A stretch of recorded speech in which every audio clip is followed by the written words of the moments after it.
Now we'll look at inverse Z transforms. Let us discuss inverse Z transforms. There are four different types of methods that we will be using to calculate inverse Z transforms, and the four different methods are power series method. The first one is power series method, or it is also called long division method. Power series method or long division method. The second method we have seen already, partial fractions method, and we'll see how do we perform partial fractions method in case of Z transforms.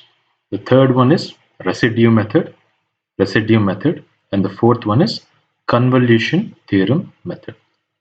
So we'll find inverse Z transforms using all these four methods, right? If you use any method, you must arrive at the same answer, right?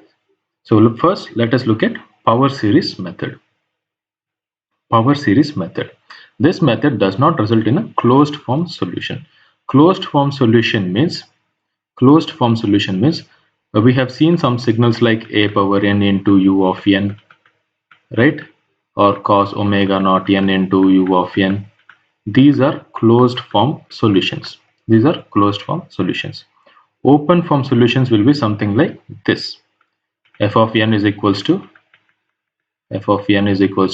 let me write a function like 1, 2 by 3, 6 by 10, right, and so on.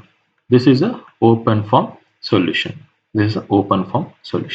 So if you use power series method or long division method, our solution or final answer will look something like this.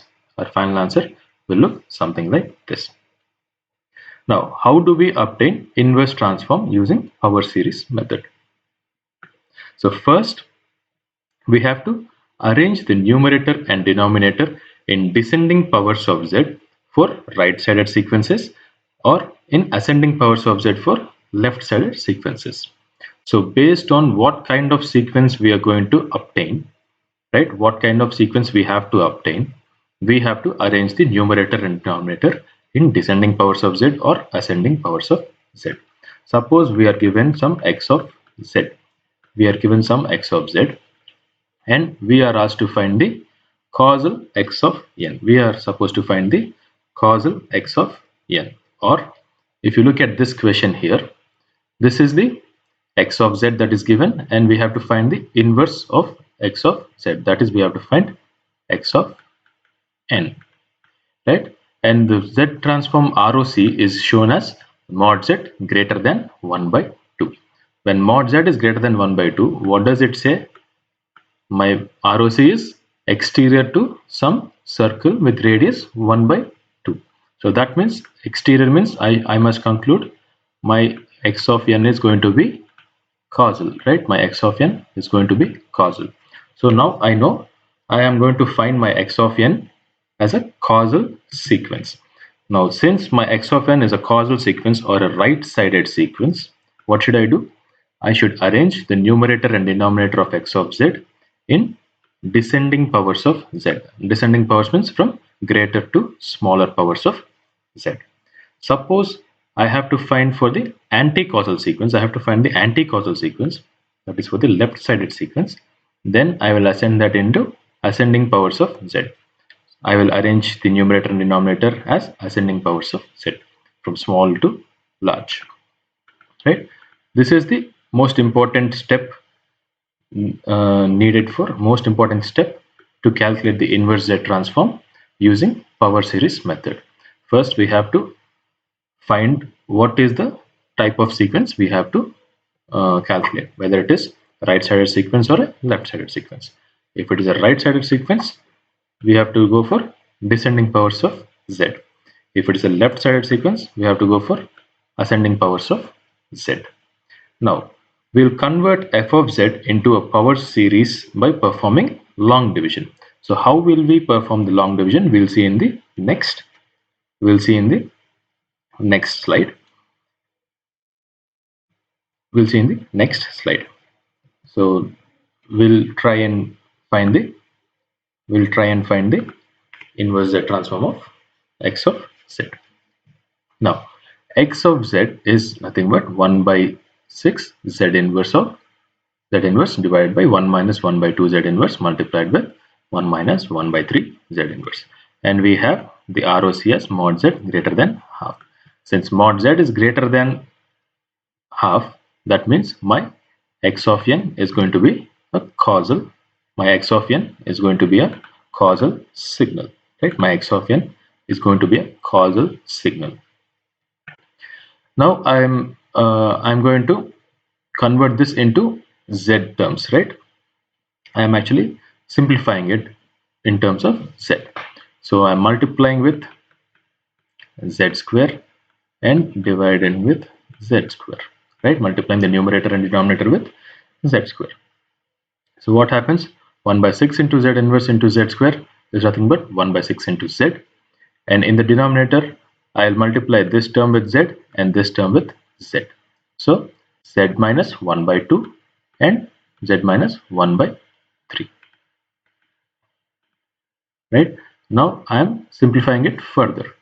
These two terms, if I multiply, I'll get Z square minus Z by 2 minus Z by 3. Right? Z by 2 minus Z by 3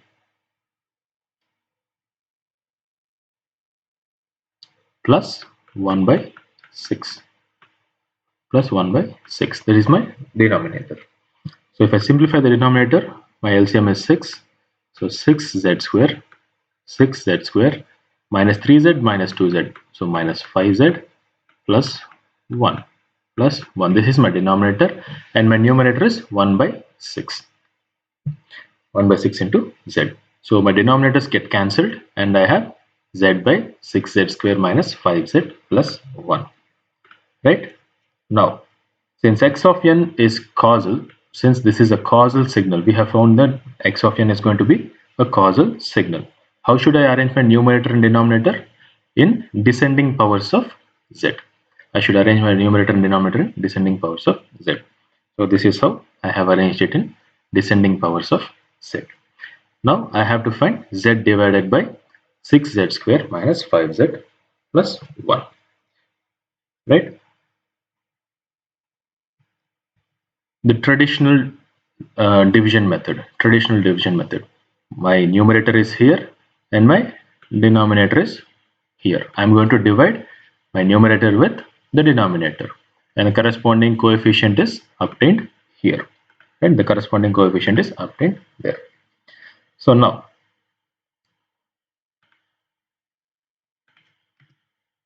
let me write everything by myself. So my z and 6z square minus 5z plus 1. I have to divide this. Traditional division. So how will I divide? Now I'll multiply this 6z square with some number such that it is going to be equal to z, right? So if I multiply 6z square with, let me say, 1 by 6 into z inverse, 1 by 6 into z inverse, what happens? What happens if I multiply 6z square into 1 by 6 z inverse? 6 and 1 by 6 gets cancelled. Z square into z power minus 1 is nothing but z. Now this minus 5z plus 1 also I'll multiply, right? This whole term I'll multiply with 1 by 6 z inverse. So minus 5 by 6 z inverse and z will get cancelled plus 1 by 6 z inverse, right? Now I will subtract. So this will be minus, this is going to be plus, and this is going to be minus. Z and z will get cancelled. I have 5 by 6. I have 5 by 6 minus 1 by 6 z inverse. 5 by 6 minus 1 by 6 z inverse. Now I have to write a term here. If I multiply whatever term I write here with 6z square, this I should get 5 by 6. So what is going to, with what should I multiply? I should multiply it with, if I multiply it with 5 by 36, 5 by 36 and z to the power minus 2, I will cancel this term, right? So I'll multiply my entire 6z square minus 5z plus 1 with negative, not with negative, with positive, right? With positive 5 by 36 z power minus 2. So what will happen?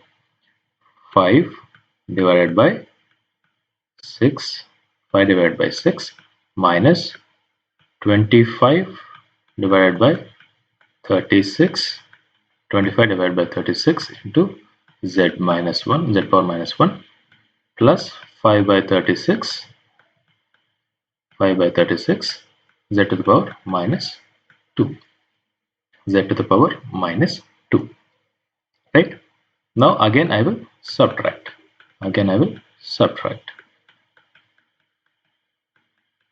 so what will I get? 25 by 36 minus 1 by 6. What is that? 25 by 36 minus 1 by 6. 1 by 6 is nothing but I can write as 6 by 36. So 25 minus 6 is 19.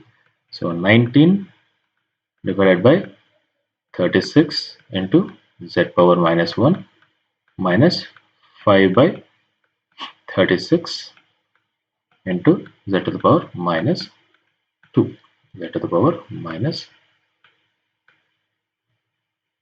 2. Now I have to cancel this term now. So what term should I multiply this 6z square minus 5z plus 1 now? Now I have to multiply it with plus. I have to get 19 by 36 when I multiply by 6. So I have to multiply with 19 by 36 into 6 is 36 into 6 is equals to 1821, right? 216 z power minus 3. So now if I multiply this entire denominator with 19 by 216 into z power minus 3, now I'll get, the first term is going to be 19 by 36 z to the power minus 1 minus, the second term is going to be 19 fives are 85, sorry, 19 fives are 95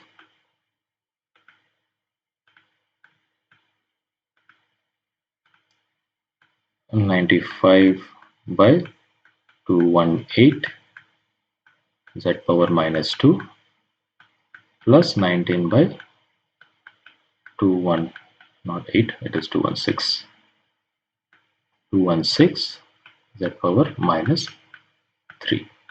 And again I will subtract, right? And I'll get some denominator.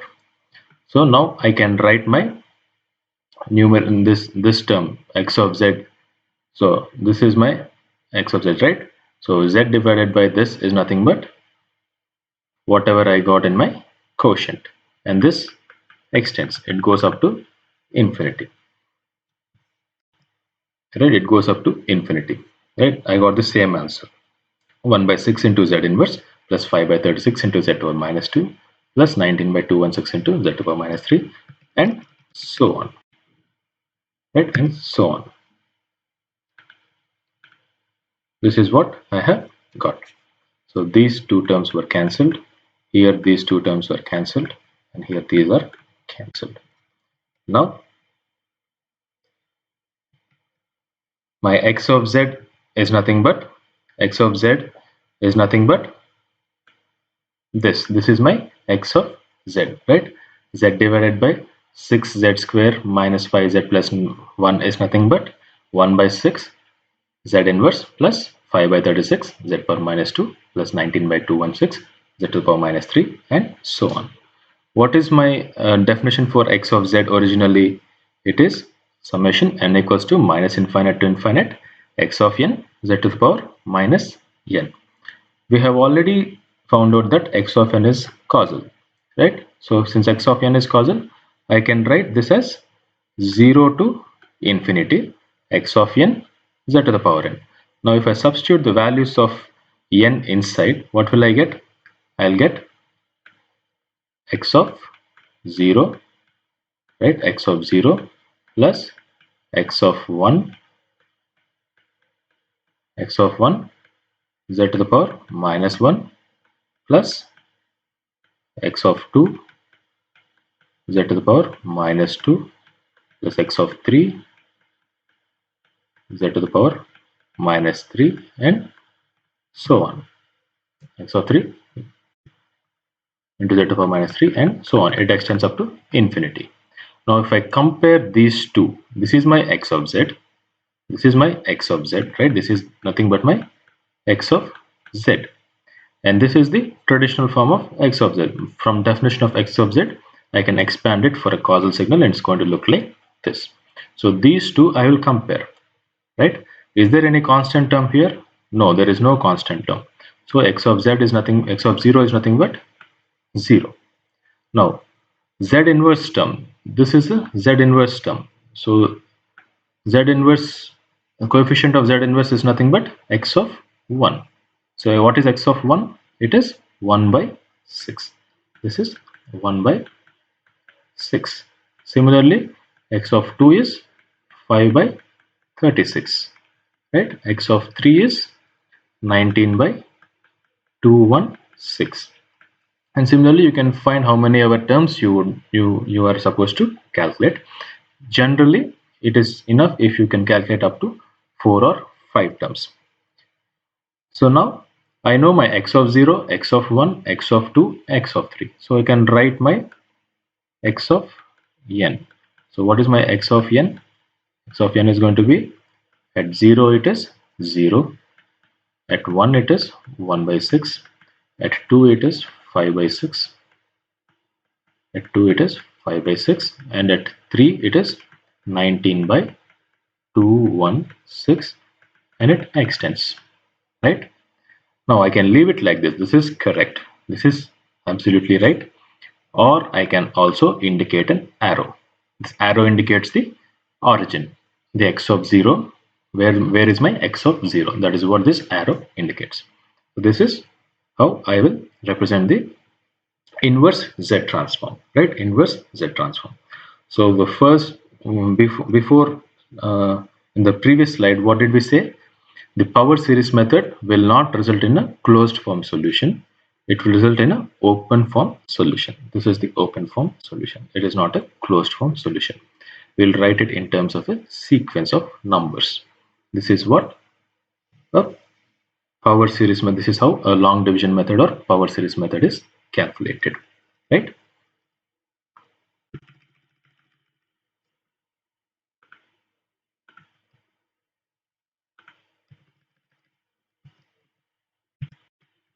So this is the final answer.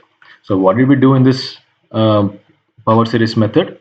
Whatever our x of n is given, we have converted that into the powers of z. It was given in terms of z inverses. Now we have converted that into terms of z. From the ROC, we found if x of n is causal or non-causal, right? It is causal, so we are arranging the numerator and denominator in terms of descending powers of z from greater to smaller, right? Greater to 2, 1 and 0, right? Greater to smaller powers of z. Now we are carrying out the traditional division method, right? The numerator divided by the denominator. Now our aim is to cancel the first term whatever is available, right? So I'm going to I have to cancel this z. So to cancel this z, I have to multiply 6z square with 1 by 6 z inverse. So that if I multiply the first terms, what will I get? I'll get z. I should get the same value, same term. So I am multiplying with 1 by 6 z inverse. I am multiplying the entire denominator with this term, and then I am subtracting. when I subtract, this first term will get cancelled and I'll have two other terms. Now I have to cancel this first term, 5 by 6 I have to cancel. So in order to get 5 by 6 as the first term here, what should I do? I should multiply this entire term with 5 by 36 z power minus 2. That is how this one will get cancelled, and the same procedure is followed for 2 to 3 steps, right? We can extend up to 5 steps. That is sufficient. And then we are comparing, and then this is going to be our x of z, right? This is going to be x of z. Now from the definition of z transform, we will expand this summation for a causal signal, and then we'll compare the coefficients of z inverses or coefficients of z's. We'll compare and we'll find out the values of our x of n. That is how we'll perform long division method, right? Then we'll do the same method. For another signal, that is anti-causal signal. Now x of z is given by 2z minus 7 divided by z square minus 5z plus 6, and mod z is less than 2. So now my ROC is interior to a circle with radius 2, right? Mod z less than 2 means if this is my z equals to 2, then my ROC is less than 2, the area inside the circle, that is interior to circle with radius 2. Now mod z less than 2 interior means my signal is going to be anti-causal, right? My signal is going to be anti-causal or left-sided signal. When the signal is anti-causal, how should I arrange my numerator and denominator? In terms of ascending powers of z. Now we will arrange this in terms of ascending powers of z. So how do I arrange this in ascending powers of z? Minus 7 plus 2z, right? For the first term, my power of z is 0. For the second term, it is 1. And similarly for the numerator, I have to write 6 minus 5z plus z square. Right, now it is in terms of ascending powers of z. Now I will divide the numerator with the denominator in a traditional form, right? My numerator and my denominator. Then first what should I get? I should get minus 7 here. To get minus 7 at this position, I should multiply this term with how much? Minus 7 by 6. So if I multiply this term with minus 7 by 6, the first term here is 6. 6 multiplied with negative 7 by 6. 6 and 6 will get cancelled. I'll have minus 7, right? I'll have minus 7. So I'm multiplying first with minus 7 by 6. So minus 7 by 6, if I multiply, what will I get? I'll get minus 7 plus 35 by 6 into z plus or minus 7 by 6 into z square. So that is what I'll get when I multiply this denominator with the first term. Then what will I do? I will cancel, right? I will cancel.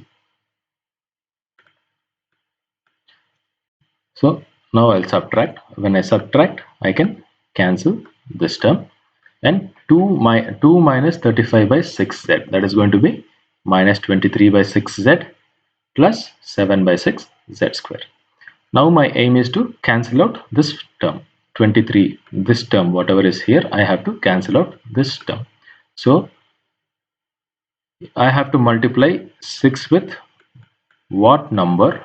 6x equals to minus 23 by 6 into z. So what is my x? My x is going to be minus 23 divided by 36 into z, right? So I am going to multiply the entire denominator with now minus 23 by 36 into Z. 23 into 36, 23 by 36 into Z. So if I multiply that, I will get these three terms. Now again, I am going to subtract. When I subtract, I can cancel these two terms, and whatever is remainder, I will write it below. Again, I have to cancel the first term here, 73 minus 73 by 36 into Z square. So to get this term here, I will multiply this with minus 73 by 216 Z square, right? If I multiply like this, I will cancel out this term, right? I can continue like that for maybe another 2 steps. Then finally, I will write my x of z is nothing but my quotient. My x of z is nothing but my quotient, and this is the definition for x of z. Since x of n is anti-causal, that is if it is defined only for values of n less than 0, right? Less or equal to 0, right? So now I have my x of z as x of z. What can I write? I can write it as, from minus infinity, I will have my x of z plus and so on.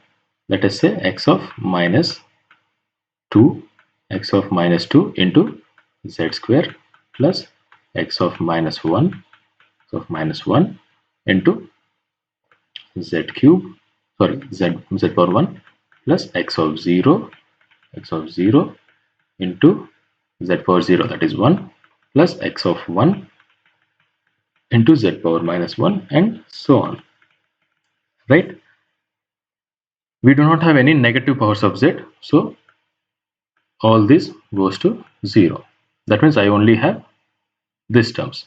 So now if I compare this x of z with this x of z, x of 0, the constant term, is nothing but minus 7 by 6. Minus 7 by 6. X of minus 1, that is coefficient of terms with z. Terms of z, coefficients of z, that is x of minus 1 is minus 23 by 36, right? And similarly, x of minus 2 is minus 73 by 216, right? Right? And so on. There are multiple number of terms. So comparing these terms, this is my x of n. This is my x of n. Now, where is my origin? My origin is at x of 0, right? So this is my origin. So I have to indicate it with an arrow. I have to indicate it with an arrow. So this is sufficient. I can write it like this, or I can just write it like this. I don't have to write zeros also. If I leave it like this also, it is absolutely fine. So this is how power division or power series method or long division method is calculated, right? For Z transforms, inverse Z transforms.